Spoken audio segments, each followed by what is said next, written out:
त्वन्मतामृतबाह्यानां सर्वथा एकान्तवादिनाम् आप्ताभिमानदग्धानां स्वेष्टं दृष्टेन बाध्यते कुशलाकुशलं कर्म परलोकश्च न क्वचित् एकान्तगृहरक्तेषु नातः स्वपरवैरिषु।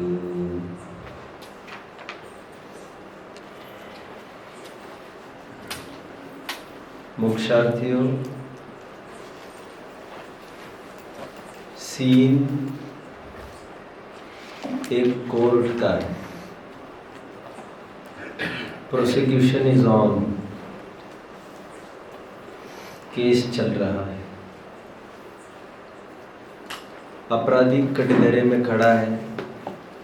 अपराधी आई मीन टू से एक्यूज्ड, आरोपी कटघरे में खड़ा है। वकील ने प्रश्न पूछा है, जज ने प्रश्न पूछा है, जब खून हुआ तब क्या गोली तुमने चलाई थी? आरोपी ने यह कहा, मैं क्या करता, मेरे पास दूसरा कोई चारा भी नहीं था, मेरा कोई अपराध नहीं, मैं कोई दोषी। गोली तुमने चलाई ये बात सही है, लेकिन इसमें मेरी क्या गलती? मुझे तो ऊपर से ऑर्डर आया था, और जैसा ऊपर से ऑर्डर आया शूट करने का, मैंने शूट कर दिया। इसमें मेरी क्या गलती है? क्या अपराध है? क्यों बुलाया गया है मुझे? गोली तुमने चलाई, क्या ये बात सही है? उसी का तो स्पष्टीकरण कर रहा हूं माय लॉर्ड।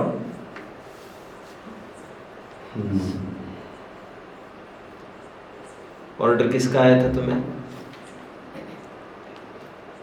सब गुंडे लोगों को ऑर्डर था। यू मीन टू से सुपारी मिली थी तुम्हें?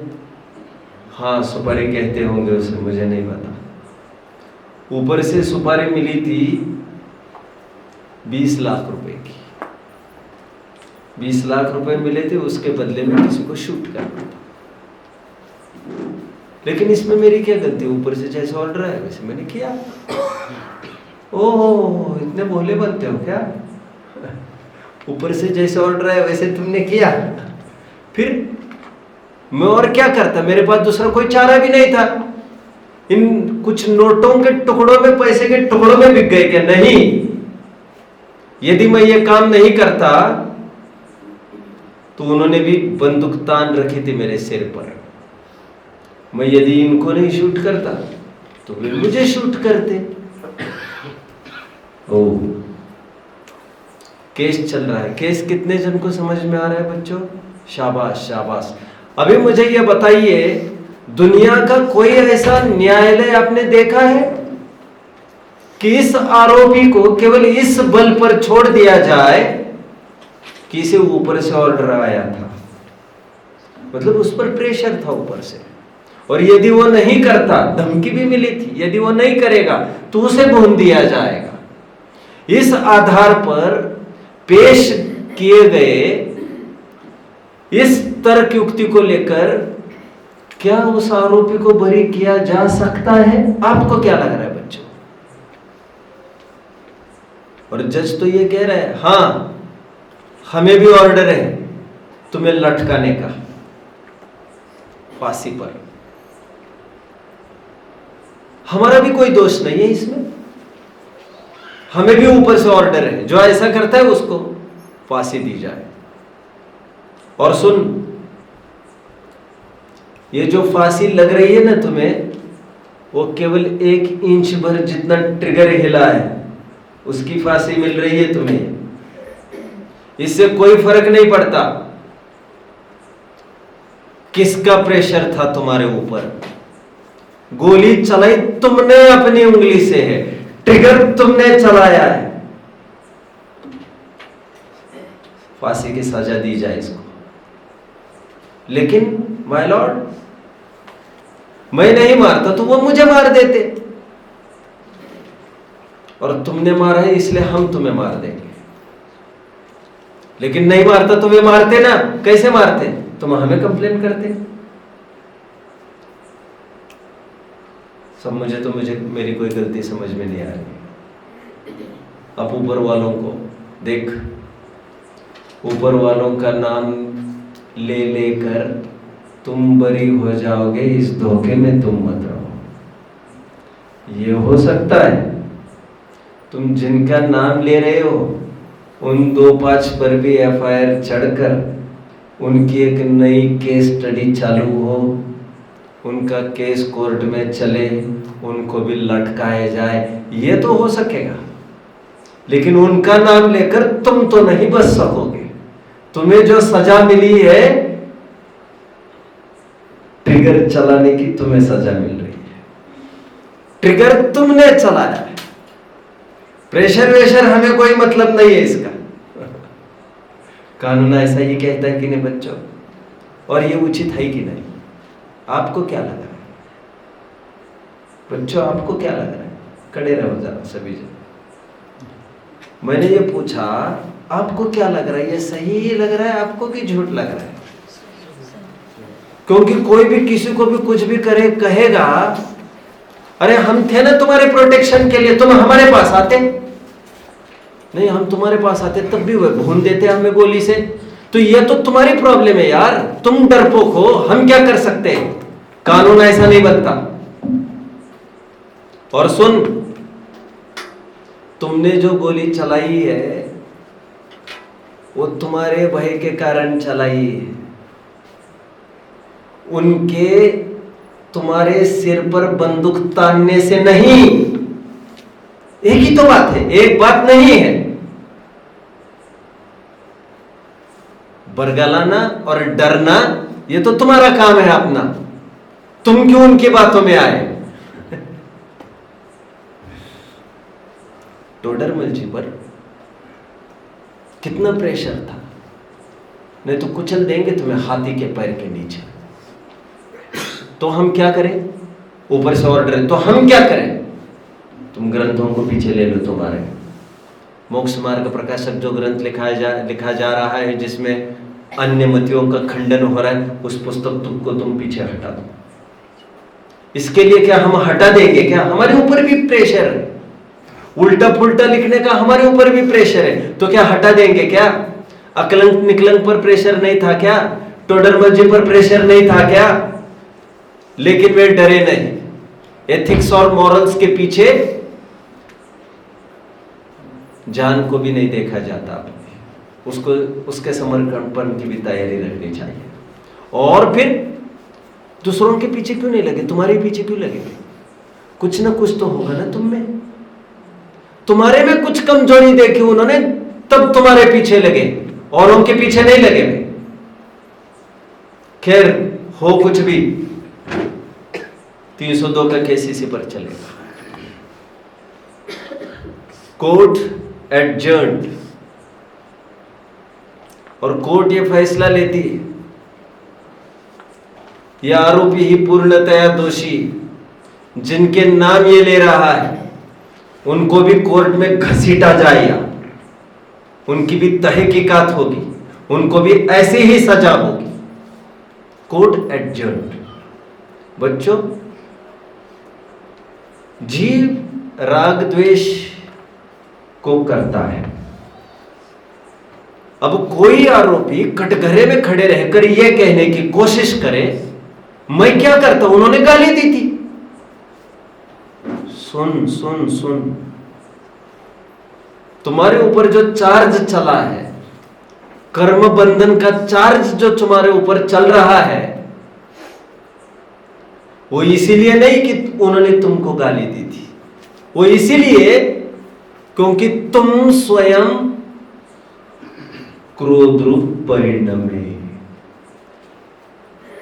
मैं क्या करता साहब? मेरी क्या गलती है? मेरे ऊपर द्रव्य कर्म का उदय था, मेरे पास दूसरा कोई चारा भी नहीं था। चारा था तुम्हारे पास, क्योंकि कर्म का उदय होने पर सर्वथा राग रूप परिणमित करना जरूरी नहीं है। यदि ऐसा होता तो संसार से एक जीव भी कभी भी मुक्त नहीं होता। प्रवचन सार की 43, 44, 45वीं गाथा की टीका जयसेन स्वामी प्रवचन सार याद आ रहा है, मैंने यहां से एक बार पढ़ के भी दिखाई थे as far as I remember, जिसमें यह लिखा गया था, द्रव्य मोहोदय अपि, द्रव्य मोह का उदय होने मात्र से यदि बंद होने लग जाए तो सबके बंद होने लग जाएगा, और ऐसे में जीवों का संसार कायम रहने की नौबत आएगी, क्योंकि समस्त संसारियों के द्रव्य मोह का उदय है। ऐसे में निर्वाण की कोई स्थिति ही नहीं बनेगी। लेकिन ऐसा नहीं है। द्रव्य मोह के उदय से जो जीव भेद विज्ञान बलेन भाव मोहेन न परिणमति तथा बंधो न होती, उन जीवों को बंध नहीं होता। द्रव्य कर्म का उदय था, मेरी क्या गलती है, यह कहकर कोई भी बरी नहीं हो सकता। इसका मतलब जीव स्वयं रागादि रूप परिणमा है, उसका अपराधी टोटली जीव। और यदि कर्म के उदय को ही कहा जाए तो ऐसे ही कर्म का उदय सज्जनों ज्ञानियों पर भी था, लेकिन कर्म का तीव्र उदय होने पर भी वे अनुरूप नहीं परिणमे, उन पर भी उपसर्ग हुआ। क्या उदय था रे तेरे ऊपर? सब गाली दी, अरे पत्थर बरसाए, बात करता है। हमारे सामने ऐसी नजीरें खड़ी है जहां पर पत्थर बरसाए गए, ऐसे तीव्र कर्म का उदय था और फिर भी टस से मस नहीं हुए। Court adjourned with a decision. क्या डिसीजन? कोर्ट डिसीजन लेती है पत्थर के बरसाने से अथवा कर्म के उदय से जीव को बंद नहीं होता। उस उदय के काल में जीव स्वतंत्रता से, स्वाधीनता से परिणमा राग रूप, वो उसके बंध का कारण है। मतलब राग रूप परिणमन में जीव की पूर्ण स्वाधीनता बरकरार थी। द्रव्य कर्म का उदय बाध्य नहीं करता। यदि बाध्य किया जाता, नालंदा विश्वविद्यालय में अकलंक निकलंक को भी बाध्य ही किया गया था, लेकिन फिर भी टस से मस नहीं हुए। भय आशा स्नेह लोभाच्च कुदेवागम लिंगिनाम प्रणामम विनयम चैव न कुर्यु शुद्ध दृष्टय। भय से, आशा से, स्नेह से अथवा लोभ से कोई भी विपरीत देव शास्त्र गुरु को प्रणाम करना, उनकी प्रशंसा करना, गृहित मिथ्यात्व होने से सम्यक दृष्टि तो ऐसा कुछ भी नहीं करता। किसी के भय से, किसी के स्नेह से, किसी के लोभ से, भय आशा स्नेह लोभाच्च। ठीक है। निष्कर्ष द्रव्य कर्म जबरन भाव बिगाड़ता नहीं। जीव स्वयं भाव बिगाड़ता है, तब द्रव्य कर्म, उदय रूप द्रव्य कर्म पर भाव कर्म के करने का आरोप आता है। निमित्त की परिभाषा क्या देखी थी बच्चों? जो कार्य रूप तो नहीं परिणम है, लेकिन कार्य के परिणमने के काल में जिस पर अनुकूलता का आरोप आता है उसे निमित्त कहते हैं। उपादान कारण किसे कहते हैं? जो स्वयं कार्य रूप परिणम है उसे उपादान कहते हैं।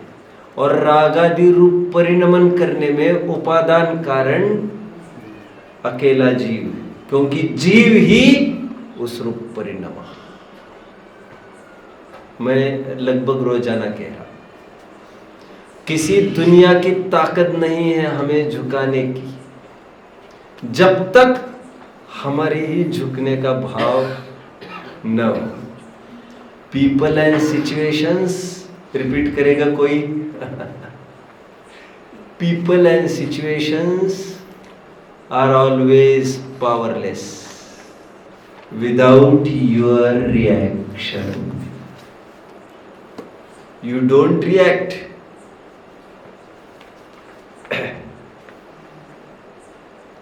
ठीक है, इतना कहकर मैंने ये कहना चाहा, द्रव्य कर्म को दुख रूप, दुख का कारण, राग द्वेष के उत्पन्न करने का कारण ग्रंथों में कहीं कहा गया है।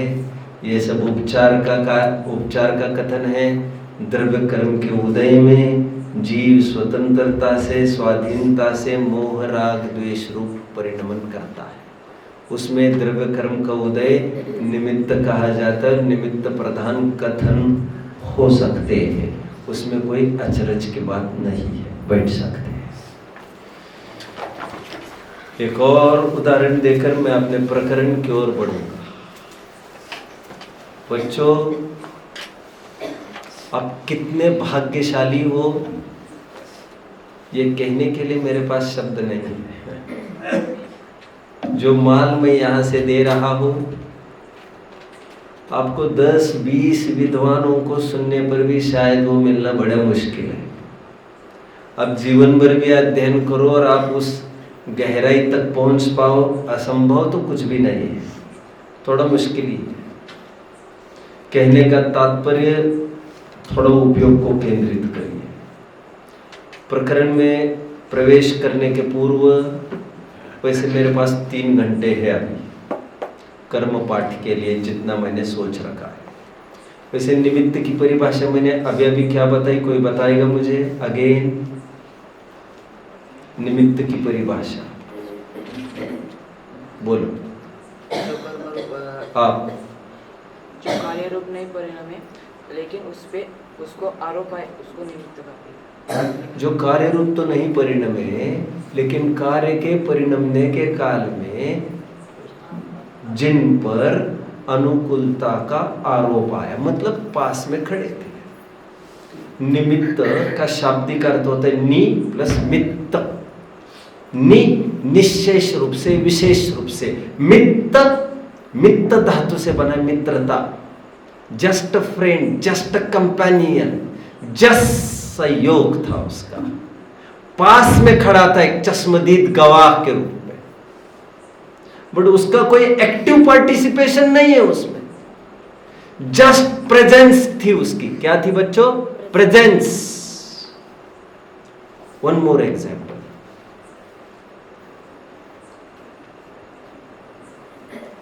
As a student of science you should know all this things.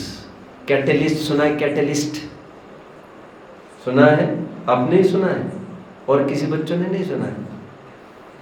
खड़े रहेंगे जरा बच्चों। हाँ, एक ही जना कह रहा है। चलो बैठो। उत्प्रेरक क्या कहते हैं? आप इंग्लिश में पढ़ते हो कि हिंदी में पढ़ते हो? कैटलिस्ट इंग्लिश में पढ़ा है क्या? Catalyst, okay okay. उसे हिंदी में, इंग्लिश, मराठी में कहते हैं उत्प्रेरक, हिंदी में भी उत्प्रेरक। अभी कैटलिस्ट कितनी गजब की चीज है, देखिए बच्चों। जस्ट सी, सीन है एक क्लिनिक का। डॉक्टर के सामने एक मरीज खड़ा है, बीमारी पेशाब की बीमारी है, टॉयलेट यूरिन की कोई प्रॉब्लम हो रही है, ओके। चंद्र प्रभावटी प्रिस्क्राइब की गई। कौन सी? चंद्र प्रभावटी, वेरी फेमस। मरीज 1 महीने के बाद आया और उसने कहा असर हो तो रहा है but very negligible, as good as कोई असर नहीं हो, बहुत मामूली फर्क पड़ रहा है, कोई बात नहीं। आयुर्वेद शास्त्र में 2 प्रकार की मेडिसिन होती है। एक तो मूल औषधि और एक तो रस औषधि। उसे वसन कुसुमाकर रस दे दिया साथ में। अभी एक काम करो, इस चंद्र प्रभावटी के साथ वसन कुसुमाकर रस को आपको कंज्यूम करना है, ओके। नाउ दूसरे दिन वो आकर सामने खड़ा हुआ डॉक्टर के और कहा I am fit 100% okay. What happened? The effect of Chandraprabha Vati boosted 400 times, 400 गुना उसकी ताकत बढ़ गई चंद्रप्रभा वटी की। बट वो जो ठीक हुआ है that is not due to Vasant Kusumakar Ras, वो ठीक हुआ है चंद्रप्रभा वटी ही के कारण। बट वसंत कुसुमाकर रस के प्रेजेंस में चंद्रप्रभा वटी फोर्सफुल मानी जाती है। और यदि ऐसा नहीं होता तो चंद्रप्रभा वटी को हटाकर वसंत कुसुमाकर रस को दिया जाता ना, और उससे कुछ भी असर नहीं होता। मूल रीजन एक होता है मुख्य कारण और एक होता है सहकारी कारण। एक होता है मूल कारण, होता है अनुरूप, कार्य के अनुरूप। उपादान कारण होता है कार्य के अनुरूप, और निमित्त कारण होता है कार्य के अनुकूल। Goes hand in hand. But उपादान कारण हैंड इन हैंड नहीं है, वो इंटैक्ट है विद द कार्य, वो अभिन्न है, तादात्म्य है उसका। यहां तक प्रकरण को समझ रहे होंगे तो मैं आगे बढ़ना चाहूंगा, मुझे थोड़ा सा कंफर्मेशन दीजिए। प्रकरण समझ में आ रहा होगा तो मुझे कंफर्मेशन दीजिए कि समझ में आया है। आ रहा है सबको? ठीक। अभी जैसा मैंने कल कहा था, ये कर्म का प्रकरण चलेगा। ये प्रकरण द्रव्य कर्म ओरिएंटेड चल रहा है। भाव कर्म की मुख्यता से ऑलरेडी हमने पाठ पढ़ा, बोलिए। कषाय, वो भाव कर्म का पाठ था। पाप भी कह सकते हैं, नॉट रॉन्ग। वो भाव कर्म का पाठ ऑलरेडी पढ़ चुके हैं। अभी ये जो पाठ हम पढ़ने जा रहे हैं वो द्रव्य कर्म का पाठ है बच्चों। कौन सा? द्रव्य कर्म। उससे पहले मैं कल 3 कर्मों का परिचय दे रहा था, आपको याद आ रहा है? द्रव्य कर्म, भाव कर्म और नो कर्म। व्हाट इज नो कर्म, पहले इसे भी थोड़ा सा समझ लीजिए। नो कर्म जैसे जीव रागादि रूप परिणाम, मोह राग द्वेष रूप परिणाम, तो इसे कहेंगे भाव कर्म। अभी इसमें 2 कारण कहे जाते। एक तो गाली, क्रोध हुआ तो एक कारण गाली, और एक कारण क्रोध नामक चारित्र मोह का उदय। ऐसे 2 कारण कहे जाते हैं। कितने जन फॉलो कर रहे हैं? और जैन शासन में ये रूल है, कार्य एक तो कारण भी एक। मुख्य निश्चय कारण, बाकी के कारण कहवत के हैं। अब यहां पर निश्चय के भी मैं झगड़े में नहीं वैसे उलझना चाहता। मुख्य कारण एक ही होता है, बाकी कारण सपोर्टिंग कारण हुआ करते हैं। नाउ गाली को कहते हैं नो कर्म, और क्रोध नामक चारित्र मोह का उदय, तो चारित्र मोह है उसे कहते हैं द्रव्य कर्म। राग द्वेष है भाव कर्म। इस ट्रायंगल को समझने की कोशिश करें। मोह राग द्वेष जीव ने किया, वह भाव कर्म। उसी समय में कुछ कर्म का उदय था, वो है द्रव्य कर्म। उसी समय में बाहर कोई प्रसंग बन रहे थे, बीवी बच्चों आदि के, उसे कहते हैं नो कर्म। सिंपली टू अंडरस्टैंड, नो कर्म दृष्टिगोचर है, आंखों से दिखता है। द्रव्य कर्म आंखों से नहीं दिखता है। इसलिए थोड़े दिन पहले कहा गया था, अक्सर लोग जो आंखों से दिखता है उसी पर भरोसा कर बैठते हैं। इसलिए मराठी में कहावत है, दिसत तस नसत म्हणून तर जग फसत। इसीलिए हम जिनवानी स्तुति के बाद जो जयकारे लगाते उसमें कहते हैं, धन्य वो जिनवानी जिसने दृश्य को अदृश्य कराया। दृश्य को अदृश्य कराने वाली जिनवानी माँ, नमोस्तु नमोस्तु नमोस्तु। अदृश्य को दृश्य कराने वाली जिनवानी माँ, नमोस्तु नमोस्तु नमोस्तु। ये गाली जो उबर कर दिखती थी, ये कारण है, इसके कारण जिनवानी ने बताया, नहीं, मूल कारण गाली नहीं, क्योंकि तुम्हारे राग द्वेष के साथ अन्वय व्यतिरेक संबंध अर्थात व्याप्ति नो कर्मों की नहीं है, द्रव्य कर्म की। जब जब भी यह भाव कर्म होता है तब गाली होना न होना जरूरी नहीं है, लेकिन जब जब भी भाव कर्म होता है वहां पर द्रव्य कर्म का उदय होता ही है। और जब द्रव्य कर्म का उदय नहीं रहता वहां पर भाव कर्म होता ही नहीं है। अन्वय और व्यतिरेक की व्याप्ति भाव कर्मों की द्रव्य कर्मों के साथ बैठती है, नो कर्मों के साथ नहीं। नीलांजना सबके लिए वही है। हजारों जनों में एक हाथ दुखे जन को वैराग्य होता है। नो कर्म कोई प्रबल कारण थोड़ी हुआ करता है, प्रबल कारण द्रव्य कर्म हुआ करते हैं। व्यवहार में भी विचार करें तो, मैं अभी उपादान कारण की बात नहीं कर रहा हूं, निमित्त कारण में भी नियामक कारण द्रव्य कर्म हुआ करता है। नियामक रूल होगा ही होगा। जब जब भी सम्यक दर्शन होगा, दर्शन मोह का क्षय क्षय उपशम उपशम होगा ही होगा। बाह्य कारणों की मुख्यता हो सकती है, देव शास्त्र गुरु की, होना जरूरी नहीं है। मोरोवर होगा, बट मोरोवर होगा, ऑलमोस्ट होगा, लेकिन ऑलमोस्ट ही होगा, जरूरी नहीं इनका होना। कितने जन मुझे समझ रहे हैं बच्चों? शाबाश शाबाश शाबाश। डाउट किसी को? कोई डाउट? और नो? नहीं। द्रव्य कर्म, भाव कर्म, नो कर्म, तीनों जन समझ रहे, तीनों को समझ रहे हैं। आम आदमी किसको मुख्य करता है? नो कर्मों को। उसके जीवन में नो कर्म का बड़ा कंट्रीब्यूशन है। ज्ञानी धर्मात्मा जन आगम पढ़ लेते हैं, वे आगम के द्वारा अनुमान से द्रव्य कर्म को जानते, उसे नियामक कारण जानकर वे यही समझते, अरे मेरे ही पाप का उदय है यार, इसमें ये क्या कर लेंगे। जब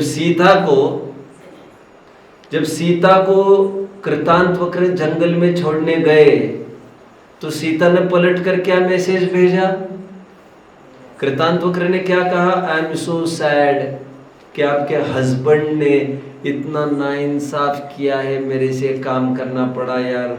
आपका रामचंद्र थोड़ा सा तो भी डिसीजन ठीक ठाक लेता। सीता ने क्या कहा? इसमें किसी का दोष नहीं है, मैंने ही कुछ बीज बोया होगा जो आज उग रहा है। ये बीज कब बोया था? पूर्व भव में अपवाद किया था। एक आर्यिका का और मुनि के बीच में कुछ है, ऐसा अपवाद किया था। कुछ दिखा, उसके बल पर हमने अपवाद किया था, और आज मेरा अपवाद हो रहा है। समझ रहे हो बच्चों? द्रव्य कर्म, नो कर्म और भाव कर्म। आगे बढ़ते हैं। इनको कारण मैं कहूं, ऐसा कह सकता हूं मैं, द्रव्य कर्म उदय रूप कारण है क्रोध का, और नो कर्म आश्रयभूत कारण है। क्या कहा बच्चों? एक आश्रयभूत कारण और एक उदय रूप कारण।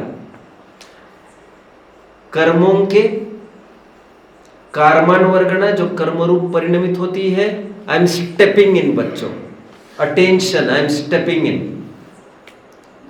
का जीव के परिणाम असंख्यात लोक प्रमाण कहे गए। क्या कहा बच्चों? असंख्यात लोक प्रमाण। क्रोध है ना, क्रोध की भी कितनी सारी जातियां हैं। मोटी मोटी जातियां कौन सी है? अनंतानुबंधी, अप्रत्याख्यानावरण, प्रत्याख्यानावरण और संजुलन। और कौन कौन सी जातियां हो सकती है? उसमें भी ये लेस्या काम कर रही है, वो लेस्या काम कर रही है, ऐसा हो सकता है। लेस्याओं के भी मध्यम, जगन्य, उत्तम, ऐसे फिर भेद बनते, खूब भेद प्रभेद। 10 जन क्रोध कर रहे हैं तो सभी एक स्तर का नहीं कर रहे हैं। अनंतानुबंधी होने पर भी वैरी करेगा पर्सन टू पर्सन। कषाय के कितने भेद कहे? असंख्यात लोक प्रमाण। यदि मैं अनंत भी कहूं तो थोड़ी देर के लिए आप मानकर चलिए बच्चों, अनंत प्रकार के परिणाम जीव के हुआ करते हैं। आई एम टॉकिंग अबाउट विभाव परिणाम।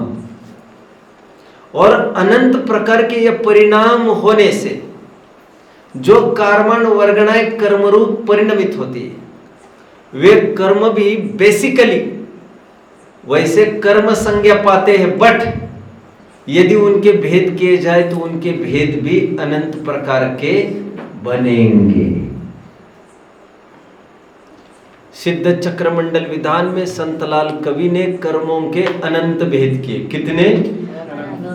अभी अनंत तो बोले नहीं जा सकते, तो उपचार से कहा जाता है जीव के परिणाम लोक प्रमाण असंख्यात लोक प्रमाण, और इसलिए कर्मों के भी भेद असंख्यात लोक प्रमाण। बट असंख्यात लोक प्रमाण किसको समझ में आएगा?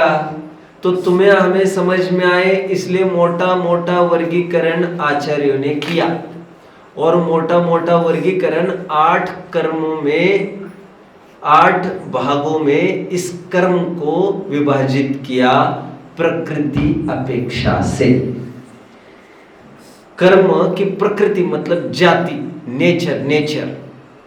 तो कर्म समान नेचर बांधने का है, बट उसके बांधने के तौर तरीके, वो क्या काम करेगा, यह 8 प्रकार से बताया जा सकता है। क्या कहा बच्चों?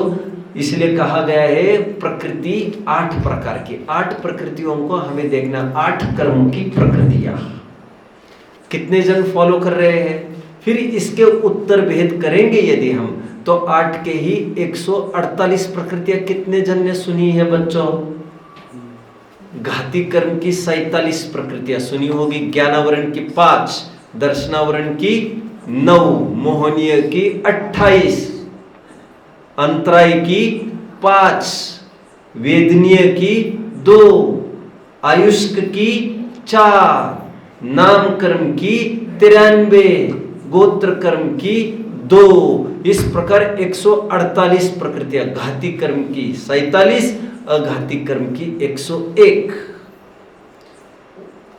मध्यम भेद 148 का है। अब खूब प्रकार के भेद के आचरण में अभी ज्यादा नहीं उलझना चाहता। और वैसे भेद कितने? ज्यादा से ज्यादा उत्कृष्ट रूप से अनंत। जगन्य कितने भेद? जगन्यतम कितने भेद होंगे? 1 कर्म। उत्कृष्ट कितने भेद?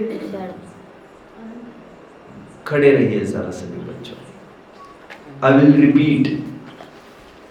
संक्षेप में कहे तो कर्म का एक ही भेद है, कर्म।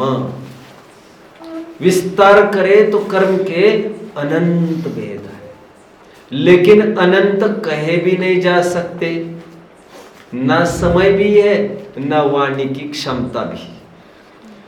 अनंत कहे नहीं जा सकते। और एक कहने से किसे क्या समझ में आएगा? तो मध्यम शैली अपनाई जाती है।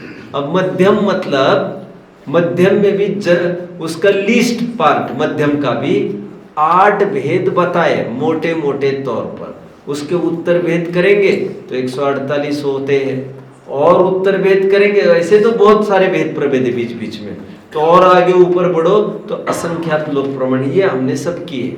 तो मोटे मोटे तौर पर कर्मों को समझने के लिए प्रकृति के 8 भेद हम कर रहे हैं यहाँ पर। कितने?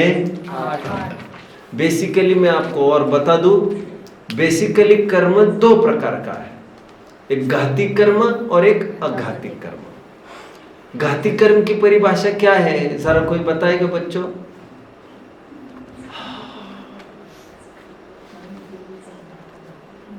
बोलिए। जो आत्मा के अनुजीवी जीवों को करते अनुजीवी, जी जो जीव के अनुजीवी गुणों का घात करते हैं, उन कर्मों को घाती कर्म कहते हैं। अघाती कर्म की परिभाषा बताओ।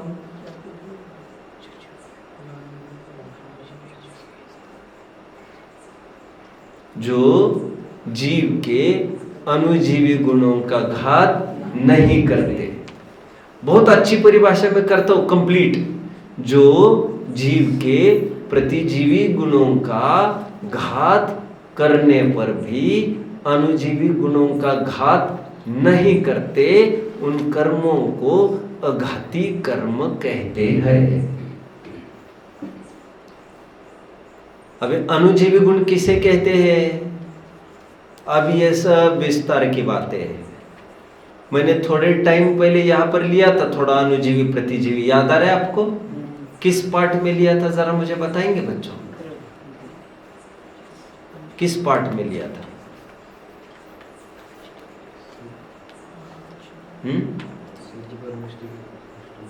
हाँ, आप बैठ जाओ। पंच परमेष्टि पाठ में सिद्धों का स्वरूप देखते समय हम इसे देख रहे थे। बहुत बढ़िया, ठीक है, आगे बढ़ता हूं मैं। भाव स्वरूपी गुणों को अनुजीवी गुण कहते हैं और अभाव स्वरूपी धर्मों को प्रतिजीवी गुण कहते हैं। बस अभी के लिए इतना ही।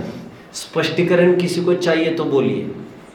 थोड़ा संक्षेप में मैं बता सकता हूं, चलिए बता देता हूं। जिनका कुछ न कुछ शुद्ध परिणमन निरंतर चलता रहता है, जिस पर 100% कभी भी आवरण नहीं आता, कुछ न कुछ अंश जिनका व्यक्त रहता है, उस व्यक्ति को ही मैं शुद्ध कह रहा हूं, उन्हें अनुजीवी गुण कहते हैं। और कुछ गुण ऐसे होते हैं जिनका किंचित भी अंश प्रकट नहीं हो, ऐसा भी हो सकता है, उन गुणों को कहते हैं प्रतिजीवी गुण। तब मैंने आपको बताया था, जैसे अगुर लघुत्व, सूक्ष्मत्व, अव्याबादत्व, अवगाहनत्व, ये जो प्रतिजीवी गुण हैं, इनका विकास ठेठ सिद्धावस्था में होता है। 14वें गुण स्थान तक 1% भी इनका व्यक्त नहीं था, 0% व्यक्त था। या तो 0% रहते हैं व्यक्त ये, या तो 100%। दो ही ऑप्शन है। अनुजीवी जैसा नहीं है 1-2% रहते हो, 3-4, ऐसा कभी नहीं होता। कितने जन मुझे समझ रहे हैं बच्चों? किसी को कोई डाउट होगा तो पूछ सकते हैं, बैठिए। I will start with Gyanavaran now. कोई भी प्रश्न होगा तो पूछो बच्चों, कोई भी, कुछ भी है। पीछे किसी को कोई प्रश्न है? नहीं। देखिए बच्चों, अभी एक चमत्कार की तरफ मैं आपका थोड़ा ध्यान आकर्षित कराना चाहता हूं। ज्ञानावरण की परिभाषा क्या होनी चाहिए, जरा मुझे बताना। विराज, ज्ञानावरण की परिभाषा क्या होगी? As the name says, as the name says. ज्ञान का आवरण। हाँ बोलो, बोलो। जो ज्ञान का आवरण न होने दे। जो कर्म ज्ञान गुण का घात करता है, उसे ज्ञानावरण कर्म कहते हैं। ओके, ये परिभाषा गोपाल दास जी ने जैन सिद्धांत प्रवेशिका में लिखी। क्या लिखी है परिभाषा? जो कर्म ज्ञान गुण का घात करता है, उसे ज्ञानावरण कर्म कहते हैं। बट आपके भाग में, आपके सिलेबस में ये परिभाषा आपको नहीं पढ़ाई जा रही है। तो दूसरी परिभाषा पढ़ाई जा रही है। सुनिए जरा। जब जीव स्वयं अपने ज्ञान गुण का घात करता है, उस समय में इस ज्ञान गुण के घात होने में जिस कर्म का उदय है, निमित्त है, उसे ज्ञानावरण कर्म कहते हैं। यह परिभाषा अपने भागों में है। फॉर योर सरप्राइज, यह परिभाषा आपको किसी भी मूल ग्रंथ में देखने को नहीं मिलेगी। ऐसी कई परिभाषाएं हैं जो हम पढ़ते हैं, वो मूल ग्रंथ में आपको कहीं भी पढ़ने में नहीं मिलेगी, नहीं मिलेगी। दे दो भाई इनको, करता है खिला कर है। चलिए, इन दो परिभाषाओं में मूलभूत अंतर क्या है, कोई बताएगा बच्चों? मूलभूत अंतर कोई बताएगा? मूलभूत अंतर यह है, कोई भी कोशिश नहीं करेगा, बोलो। ज्ञान गुण का घात, ज्ञान के गुण का घात करता है।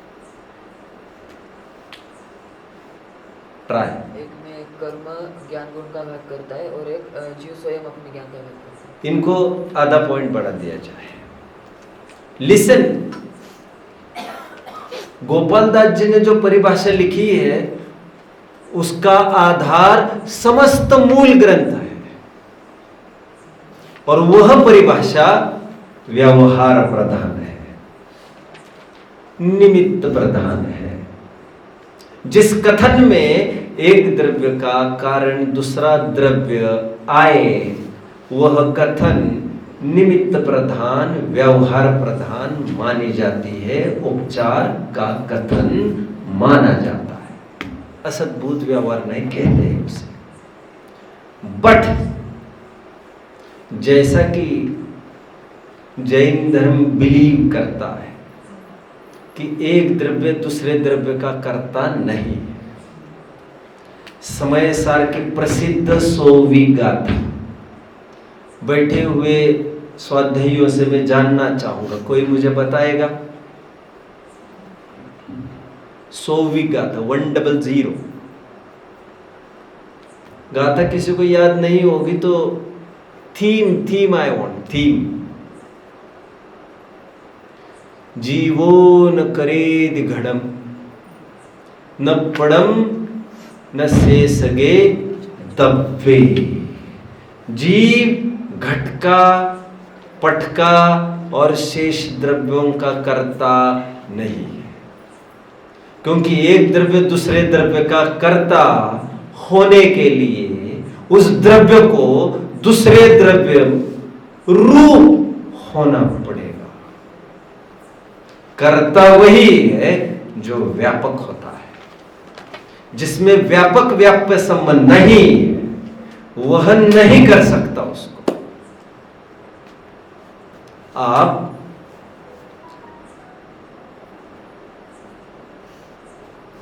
यदि पापा और मम्मी दोनों में से किसी का चयन करना है बच्चों आपको, तो अरहंत किसका चयन करोगे? एक का नाम बताना ही है आपको। आपका प्रेम मत झाड़ना है यहां पर, मुझे एक नाम दे दो, किसका चयन करोगे? मां का या पिता का? यश तुम किसका करोगे? एक नाम चाहिए, एक।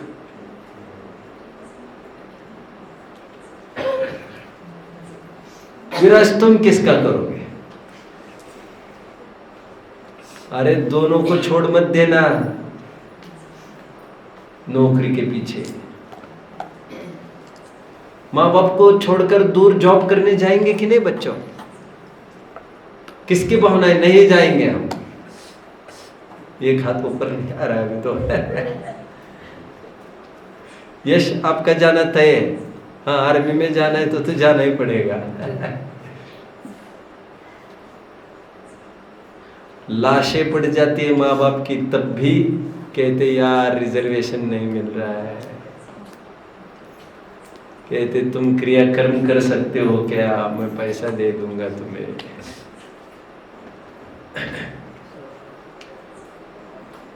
ठीक है। If you were to choose one of the two, माता और पिता, किसका चयन करोगे?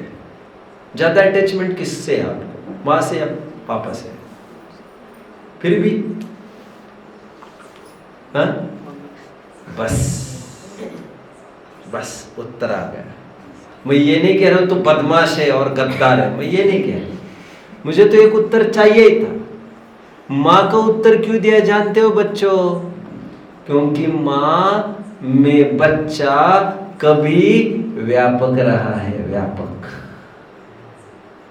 समझ रहे हैं अभी? और जो व्यापक होता है उसका उस पर अधिकार होता है, ऐसा होता है। मैं ये नहीं कह रहा हूं पापा पर द्रव्य है, लेकिन मैं एक इंटीमेट रिलेशनशिप स्थापित करने की बात कर रहा हूं। बच्चे के प्रति मां का प्रेम ज्यादा हो सकता है कि बाप का प्रेम ज्यादा हो सकता है? आपको क्या लग रहा है? योगदान दोनों का है, योगदान दोनों का है, लेकिन मां का जितना प्रेम हो सकता है उतना किसी का भी संभव नहीं। यह प्रकृति प्रदत्त है। मां ममत्व, राइट? और उसी मातृत्व के फलस्वरूप स्तन में से दूध निकल आता है। यह मातृत्व का प्रतीक है, मातृत्व का। धर्मी सो गोवच्छ प्रीति सो, ठीक है। गाय और बछड़ों के कितने नजदीकी होते देखिए ना बच्चों आपने? बैल के आसपास मंडराता देखा कोई बच्चा? नहीं। ठीक है, मैं इतना कहकर क्या कहना चाह रहा हूं, कोई बताएगा मुझे बच्चों? निष्कर्ष बोलो आदमी। जो वस्तु कार्य में व्याप्त है वही उसका कर्ता होता है। एक परिभाषा हमने देखी व्यवहार प्रदान, और दूसरी परिभाषा हम देख रहे हैं जो भी ज्ञान का विकास है, हमारा विकास, वह जीव ने ही अपनी योग्यता से उतना ज्ञान प्रकट किया, और जितना अप्रकट है वो जीव ने ही उसका घात किया है। जीव ने घात किया मतलब वो जीव की ही योग्यता में कचास है, जो वो पूर्ण ज्ञान विकसित नहीं हो पा रहा है। वाई ब्लेम अदर्स, किसी को बदनाम क्यों करे? तो दूसरी परिभाषा निश्चय प्रदान है, उपादान प्रधान है। कितने जन फॉलो कर रहे हैं? इसके लिए निमित्त उपादान काफी मैंने पहले 2 उदाहरणों से समझाया। कौन से 2 उदाहरणों से समझाया बच्चों? कौन से 2 उदाहरणों से समझाया? प्रारंभिक 2 उदाहरण कौन बताएगा? जरा खड़े रहेंगे आप लोग। द्रव्य कर्म का उदय है, इसलिए आत्मा में कुछ हुआ ऐसा नहीं। किसी ने बंदूक लगा दी सिर पर, इसीलिए मैंने भी आगे गोली चला दी, ऐसा नहीं। तुम्हारा मन कमजोर था इसलिए तुमने ऐसा किया, ये तुम्हारी व्यक्तिगत कमजोरी है। ज्ञान के अविकास में तुम जिम्मेदार हो। तुम कर्म का उदय उस समय में विद्यमान है, विद्यमान। निमित्त उपादान को इतना समझाया। इसीलिए कितने जन फॉलो कर रहे हैं मुझे? बैठिए। ज्ञानावरण की दोनों परिभाषा समझ में आ रही है आप लोगों को बच्चों? अब मैं और एक बात बताता हूं। तो इन भागों में यह परिभाषा लिखी किसने? आखिर लिखी किसने? Now listen. जयपुर से छपे हुए जितने भी भाग हैं, they are a bit influenced by समय सार की टोन। कितने जन फॉलो कर रहे हैं? और आपको भारी अटपटापन महसूस होगा जब आप ये भाग पढ़ेंगे और मूल ग्रंथ पढ़ेंगे। अब किसी किसी को तो होश ही नहीं है मूल में क्या लिखा और यहां क्या लिखा है, कुछ पता नहीं। वन मोर थिंग, धर्म द्रव्य की परिभाषा क्या है विराज? 2 परिभाषाएं मुझे बताओ अभी, 2 परिभाषा। On parallel lines? कौन बताएगा? अभी हमारे सामने दो परिभाषा है। जो जीव और पुद्गल को चलाता है उसे धर्म द्रव्य कहते हैं, एक परिभाषा ये। दूसरी परिभाषा हमारे सामने है, स्वयं गमन करते हुए जीव और पुद्गल को गमन होने में निमित्त द्रव्य को धर्म द्रव्य कहते हैं। अब देखिए बच्चों, ये जितनी भी परिभाषा है धर्म अधर्म की, सब जगह भागों में इसकी पुट मिलेगी आपको। But let I tell you one thing, यदि कोई परिभाषा ऐसी कहे जो जीव और पुद्गल को चलाए वो धर्म द्रव्य, इज इट, आप उसे सही देंगे कि रॉन्ग देंगे? क्या करेंगे आप? और यदि आप रॉन्ग देने लग जाएंगे तो चौकड़ी तो मूल ग्रंथों पर लगने लग जाएगी। जीव पुद्गल को चलन सहाय, फिर सहायक नहीं, सहायक नहीं, क्यों क्यों, क्या बात है, क्या बात है? You know we are very allergic, हम बड़े शब्द लेते हैं। क्या कहा बच्चों? हमें उसी शब्दों में चाहिए, बड़ी मूर्खता है। जबकि कथन दोनों प्रकार के चलते, व्यवहार प्रधान, निश्चय प्रधान। हाँ, ये बात सही है, जो सत्या निश्चय है सो सत्यार्थ कथन करता है, जो व्यवहार है वो उपचार का कथन करता है, ये बात सही है। लेकिन कहने में कोई आपत्ति नहीं है।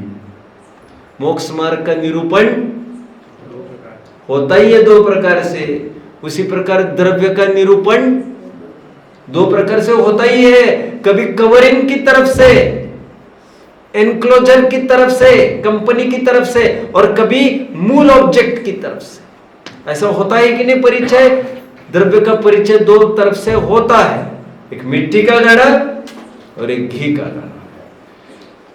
एनीवे, ये परिभाषा में अंतर आपको जरूर मिलेगा। अभी इन भागों में सब जगह निश्चय प्रधान परिभाषाएं आपको मिलेगी। परिभाषा वो भी सही है, परिभाषा ये भी सही है। हाँ, व्यवहार ने को सही कह रहे आप। अरे यार, सम्यक ज्ञान सच्चा है कि झूठा है? क्या है? सम्यक ज्ञान सच्चा है कि झूठा है? हाँ, अरे कुछ तो बोलो। अरे तभी तो सम्यक कहते हैं। और निश्चय और व्यवहार दोनों सम्यक ज्ञान के अंश है बाबा। नहीं, हमें अटपटा लग रहा है, अटपटा लग रहा है, हम हमारे पंडित जी को पूछेंगे। अरे किसको पूछोगे भाई तुम? व्यवहार झूठा है कि सच्चा है? हाँ,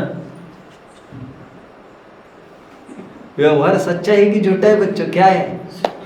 हाँ, क्या है? हाँ, देखो,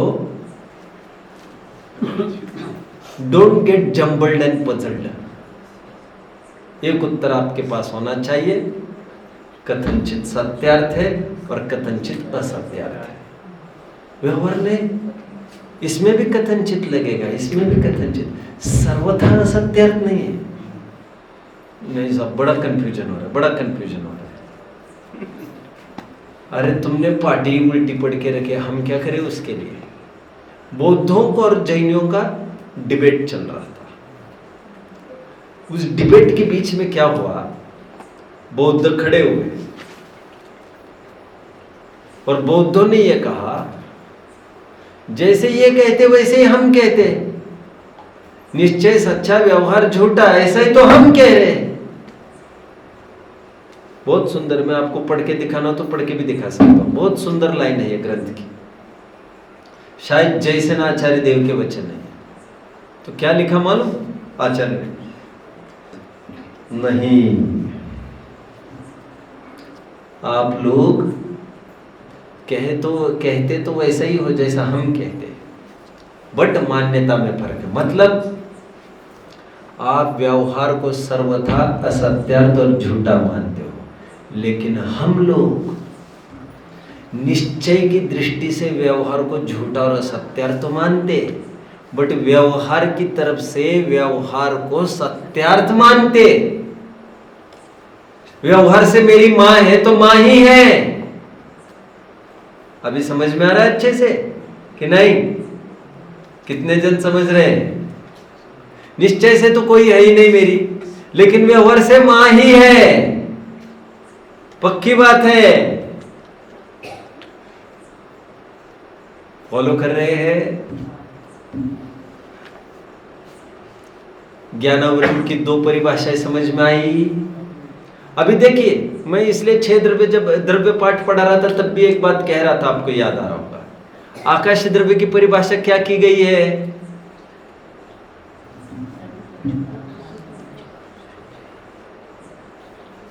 अब आकाश द्रव्य को परिभाषित करने में यह सावधानी नहीं रखी गई। वहां क्या सावधानी रखी जानी चाहिए थी? खड़े रहेंगे जरा बच्चों? आपको लग रहा है बार बार उठाया जा रहा है, और मुझे लग रहा है मैं बार बार बिठा रहा हूं आपको।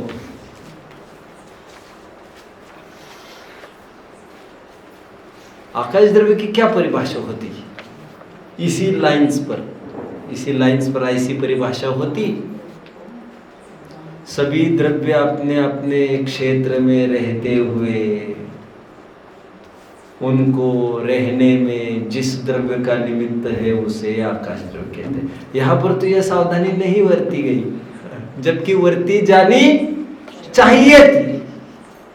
अच्छा, काल द्रव्य की क्या परिभाषा है? वस्तुओं के परिणाम। वहां पर भी कहना चाहिए था, हर एक वस्तु अपनी योग्यता से परिणमन करते हुए, जब उसके परिणमन में निमित्त द्रव्य को काल द्रव्य कहते हैं। हर जगह ऐसा कर देते तो यूनिफॉर्मनेस हो जाता। बट एनीवे, बैठिए सभी। ज्ञानावरण की दो परिभाषा हमने देखी। गेटिंग?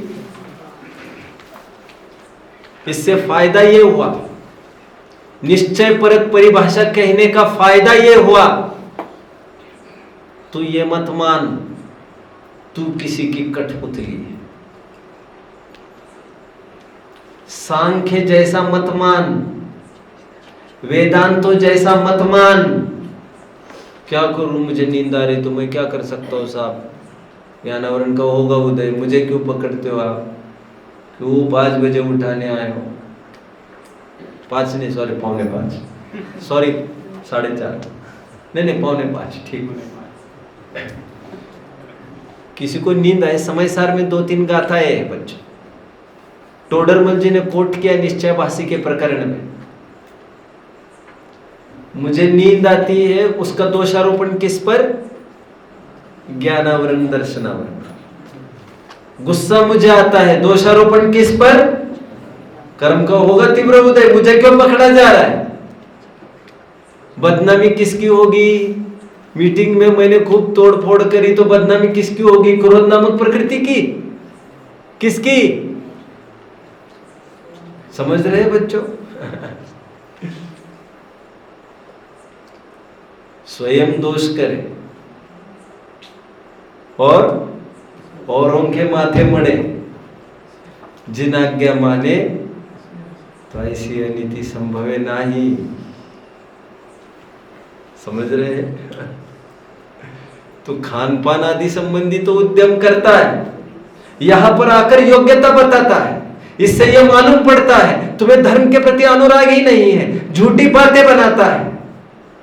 तुम्हें महंत रहना है इसलिए यह बातें करता है। दोष तो आप करता है और माथे कर्मों के बढ़ता है। जिन आज्ञा माने तो ऐसी अनीति संभव नहीं, जिससे जीव सजग हो जाए, ये मेरा अपराध है। जिम्मेदारी लेना प्रारंभ करे कि जो भी कुछ मेरे जीवन में कमी है उसके लिए रिस्पॉन्सिबल मैं ही। वेरे सांख्य लोग क्या कहते मालूम? वे लोग कहते जो जो भी कुछ हो रहा है सब प्रकृति प्रदत्त। मेरा दोस्त, मैंने आपको बताया था एक बार, मेरा दोस्त मुझे मिलने आया लगभग काफी साल बाद, जब कॉलेज लाइफ भी पूरी हो चुकी थी हमारी। कॉलेज पूरा होके भी 5-6-7 साल के बाद मिलने आया। तब मिलने आया तो मैंने कहा अमर हाउ आर यू? उनका आई एम फाइन। क्या क्या कैसा चल रहा है? शादी हो गई? उनका ठीक है। बोले 7 बच्चे हैं। तो ठीक है कहने के लिए मेरी जबान ही नहीं चल रही थी। मैंने कोशिश बहुत की लेकिन बोल नहीं पाया। लेकिन फिर बोला मैंने, यार क्या है ये? तो उसने कहा इसमें मैं क्या कर सकता हूँ, गॉड्स गिफ्ट। सचमुच सच्ची बात कह रहे हो। क्या कह रहे वो? गॉड्स, और वो भी गिफ्ट। वाह वाह, एक साथ 2 गलतियां कर रहे हैं। हमारे यहाँ शुद्ध धर्म की भाषा में अब्रह्म का फल कहते हैं। क्या कहते हैं? ये गिफ्ट नहीं है, सजा है पहली बात तो। और भगवान का नहीं है, ये तुम्हारा ही कराया अपना पाप है। ये तो पाप है क्या? ये तो क्या है? धर्म है क्या? सिद्धांत क्या है? ये पाप का फल नहीं है क्या? अब्रह्म का फल है कि नहीं? टोडरमल जी कहते वाह रे वाह, समय सार में भी कुछ गाता है। नींद लगी, किस पर दोष? दर्शनावरण का उदय। किस पर दोष? ज्ञानावरण का उदय। गुस्सा है, किस पर दोष? मोहने का उदय। चुस्ती से काम नहीं कर रहे, किस पर दोष? अंतराय कर्म का उदय। सब कर्मों के माथे। इसीलिए निश्चय परक परिभाषा का आना भी जरूरी रहा, क्योंकि परिभाषा कहीं से भी उससे फर्क नहीं पड़ता। लेकिन प्रायः लोग जैसे व्यवहार का कथन है उसी को सर्वथा सत्यार्थ मानकर चलते हैं, और यह कथन अनादिकाल से परिचित है ही। लेकिन इसका फल तो संसार। समय सार की 11वीं गाथा का भावार्थ कि लोक में भी व्यवहार प्रधान कथन चलता है, और हमारे अधिकांश ग्रंथों में भी व्यवहार प्रधान ही कथन है, लेकिन इसका फल तो संसार है। मोहोयम, आहा मजा आ गया रे विराज। कहां से सीखा? सब आता है। अरे वाह वाह, क्या समझ रखा है मुझे। ओह, बोलो पूरा।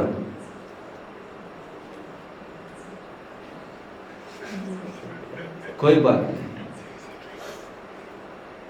आत्मज्ञानम,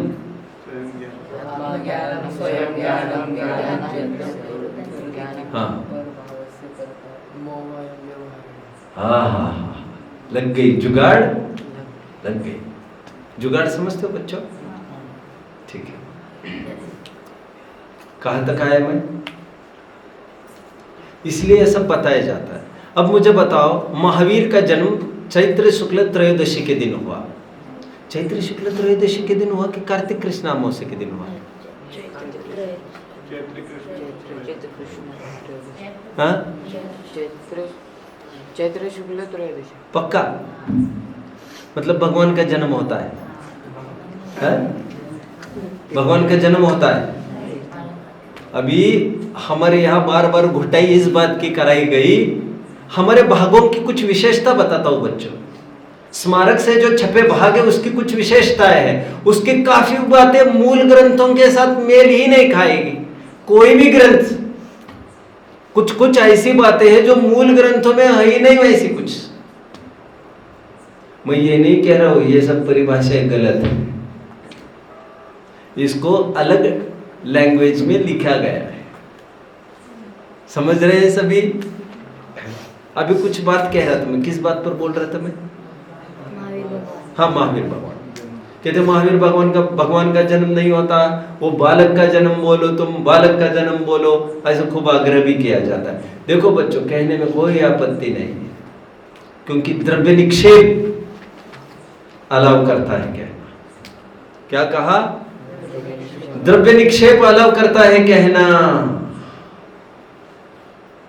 आगे पीछे की पर्याय को भी शामिल करके बात कर लेता है, कोई दिक्कत नहीं।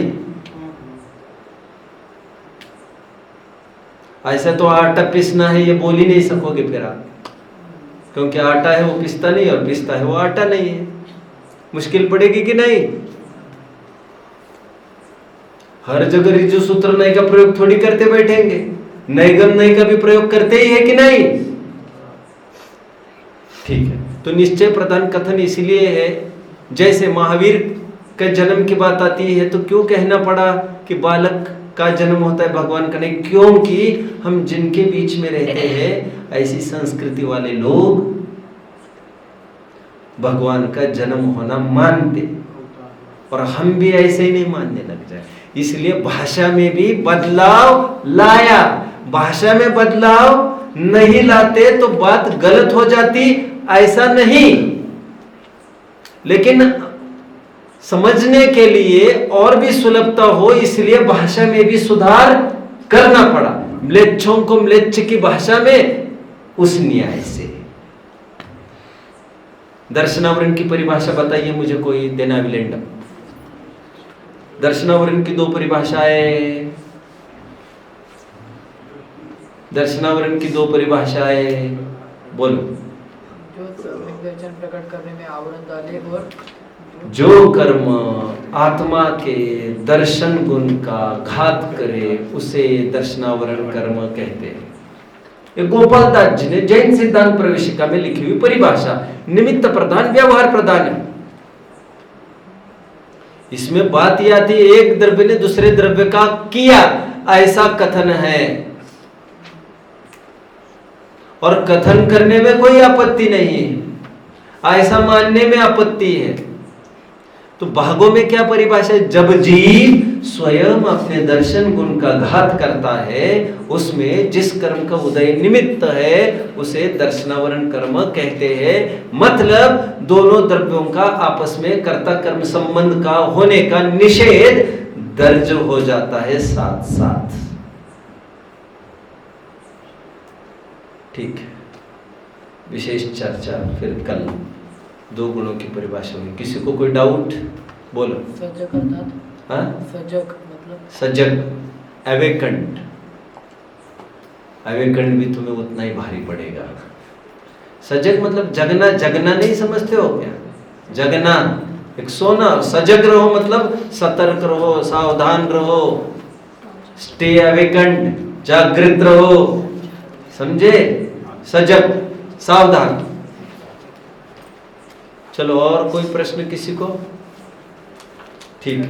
का प्रश्न है, अनुजीवी गुणों के विकार को कर्म कहा था, और ये दर्शन और ज्ञान की अविकसित पर्याय को कर्म कहा, एक ही शब्द। Will you please repeat? Lights on. There. Will you repeat प्रश्न को जरा? माइक दे सकते हैं क्या उनके हाथ में? कोई है क्या और एक एक्स्ट्रा? जरा पास आओ, पास आओ।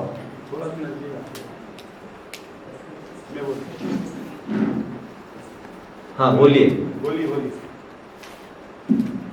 अनुजीवी गुणों के विकार को कर्म कहा था, लेकिन ज्ञान और दर्शन की अविकसित पर्याय को कर्म कहा, एक ही सापेक्ष। ये जो लाइन्स आप बोल रही है, लाइन्स सुनी कहाँ पर आपने? कल बताया ना कर्म की परिभाषा। मैंने? हाँ, कर्म कर्म बता रहे थे कल। अच्छा अच्छा अच्छा अच्छा, भाव कर्म, भाव कर्म। भाव। ओके ओके ओके, अच्छा प्रश्न है। आपका स्वाध्याय है ऐसा लग रहा है। देखो ऐसा है, आपको होमवर्क गोमटसार कर्मकांड भाग 1 की गाइड है कल्पना बहन की, उसकी 6वीं गाथा है आई थिंक, उसको पढ़ लेना। उसमें खुलासा काफी किया गया है। फिर भी मैं पीछे नहीं हट रहा हूं, मैं कुछ बात कर रहा हूं अभी। जनरली बच्चों, भाव कर्म का अर्थ लोग राग द्वेष लेते हैं। थोड़ा आगे बढ़े तो कुछ कुछ लोग कहते नहीं, मिथ्या तो क्रोध मान माया लोभ आदि सबका अंतर्भाव है, अथवा मिथ्या दर्शन अविरति प्रमाद कषाय, ऐसा भी कोई कोई जन कहते हैं। बट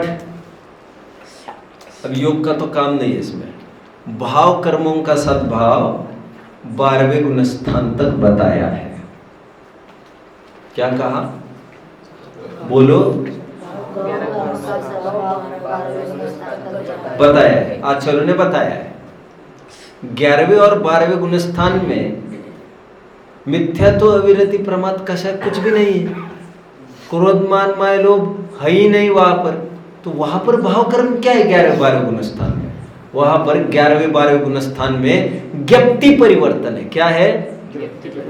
ज्ञप्ति परिवर्तन मतलब ज्ञान अस्थिर है, वहां पर ज्ञान इनकम्प्लीट है, ज्ञान अपूर्ण है। उस ज्ञान की अपूर्णता को भी भाव कर्म कहते हैं, क्योंकि वह भी एक दाग है और कलंक है। जब तक ज्ञान विकसित होता नहीं तब तक अनंत सुख का भी भोग कैसे करेंगे आप? इसलिए ज्ञान की कचास को भी भाव कर्म कहा। इसलिए मैं कल कह रहा था अणुजीवी गुण का विकारी परिणमन, इसे भाव कर्म कहते हैं। मोह राग द्वेष को ही नहीं तो अज्ञान को भी, अज्ञान भी भाव कर्म है। यह अज्ञान कौन सा वाला है बच्चों? समय सार वाला अज्ञान नहीं, मिथ्यात्व की बात नहीं कर रहा हूं मैं। औदैहिक अज्ञान आई एम टॉकिंग अबाउट। औदैहिक अज्ञान जो 12वें गुण स्थान तक बना रहता है, और वह अज्ञान भी भाव कर्म है। देखिए और थोड़ा, अभी टाइम आपका बात है, मुझे तो मैं तो फ्री हूं, मैं वही के कुछ आधार दे रहा हूं आपको, वहां पर तसल्ली से आप पढ़ सकेंगे। एक जगह आचार्यों ने पंचास्तिकाय संग्रह में प्रश्न पूछा कि सुख किसे कहना? तो आचार्य देव ये कहते हैं, अथवा प्रश्न पूछा सुख में बाधक कारण क्या क्या है? जनरली हम क्या कहते हैं बच्चों? मोहनीय कर्म के अभाव में सुख प्रकट होता है, हम ऐसा बोलते हैं ना? Please please attention. मोहनीय कर्म के अभाव में सुख उत्पन्न होता है, हम कहते हैं ना? कहते हैं। यदि ऐसा है तो 12वें गुण स्थान में तो मोह का अभाव हो गया, फिर वह सुख क्यों नहीं प्रकट हुआ? What's wrong? 12वें गुण स्थान का नाम ही क्षीण मोह है। इसका मतलब यह हुआ सुख के प्रकट होने के लिए मोह के नाश मात्र से काम नहीं होता, मोह के साथ साथ ज्ञानावरण दर्शन और अंतराय का भी नाश होना जरूरी होता है। इसलिए हमारे स्वभाव के घातक को दुख कहते हैं, ऐसी परिभाषा वहां पर दी। क्या कहा? स्वभाव का घातक। स्वभाव केवल सुख नहीं है, ज्ञान भी है, ज्ञानानंद स्वभाव है हमारा, ऐसा वहां पर पूरा उल्लेख है पंचास्तिकाय संग्रह के। आई थिंक यहां पर गोमट सार कर्मकांड मिलेगा बच्चों, यहां पर होगा। यहां पर एक सेट लाकर रखा जाए, कभी भी लग सकता है, तो एक सेट यहां पर बना ही मिलेगा। मैं गाथा के आधार भी तुरंत दे देता, अच्छा रहता। छोड़िए, फिर 2 ग्रंथों के आधार दिए वहां पर। गोमट सार कर्मकांड भाग 1 गाइड कल्पना बहन द्वारा लिखी हुई, उसमें 6वीं गाथे के विवेचन में भाव कर्म के 2 अर्थ दिए गए हैं, उसका आधार भी वहां पर दिया गया है, आप वहां से जान लेना चाहिए। ठीक है, वहां पर मूल नहीं दैट्स नहीं, वो तो नहीं, मूल ग्रंथ नहीं, गाइड है, छोटी सी पुस्तिका है, वो बाल बोध की गाइड जैसी है वो। ठीक है, चलो आपको अर्जेंसी में चाहिए, यहाँ नहीं मिलेगी तो मेरे से मांग लेना, मैं दे दूंगा, पढ़ लेना, उसको क्लियर हो जाएगा। और बोलिए, किसी को कोई डाउट? ठीक है, आपने बहुत बारीक बिंदु पकड़ा। इतना बारीक बिंदु मुझे नहीं लगता है एक आध जन ने भी पकड़ा होगा, और मैं भी इसीलिए तुरंत आगे बढ़ गया। मैंने कहा लोगों को ये न लगे ये क्या बोल रहे। वो भी भाव कर्म में 11, 12 गुण स्थान को में भी भाव कर्म का सद्भाव कहा। वो राग द्वेष के कारण नहीं, अज्ञान के कारण, मतलब दुख का कारण राग द्वेष ही नहीं है, अज्ञान भी है। यह अज्ञान समय सार वाले मिथ्यात्व वाला अज्ञान नहीं है। यह अज्ञान आगम का अज्ञान है, अवधि का अज्ञान, जिसमें ज्ञानावरण का उदय निमित्त है। यह अज्ञान वो नहीं है जिसमें मिथ्या दर्शन का उदय निमित्त। I think you are following. आप समझ रहे हैं मेरी बात को? क्योंकि बहुत ट्रिगर चल रही है मेरी, धड़ाधड़ धड़ाधड़। अभी कितना फॉलो, मोक्ष मार्ग प्रकाशक पर आधार पकड़ होगी आपकी अच्छी पहले 3 अध्याय पर, तो आपको बहुत मस्ती आ रही होगी, नहीं तो फिर बहुत भारी पड़ेगा आपको ये सब। टोडरमल जी ने 3रे अध्याय में काफी प्रश्न खड़े किए हैं। वहां पर शंकाकार पूछ रहा है इस मिथ्या ज्ञान का कारण कौन, और वो बार बार इंसिस्ट कर रहा है ज्ञानावरण का उदय क्यों नहीं कहते। तो टोडरमल जी कहते नहीं, इस मिथ्या ज्ञान में कारण कर्म दर्शन मोहनीय ही है। ऐसा वहां पर प्रकरण चल रहा है पूरा, वहां पर पढ़ लेना चाहिए। मोक्ष मार्ग प्रकाशक पर तो पकड़ चाहिए ही चाहिए, वो नहीं होगी तो कोई प्रकरण ही नहीं समझ में आएगा। ठीक है, चलिए। ओम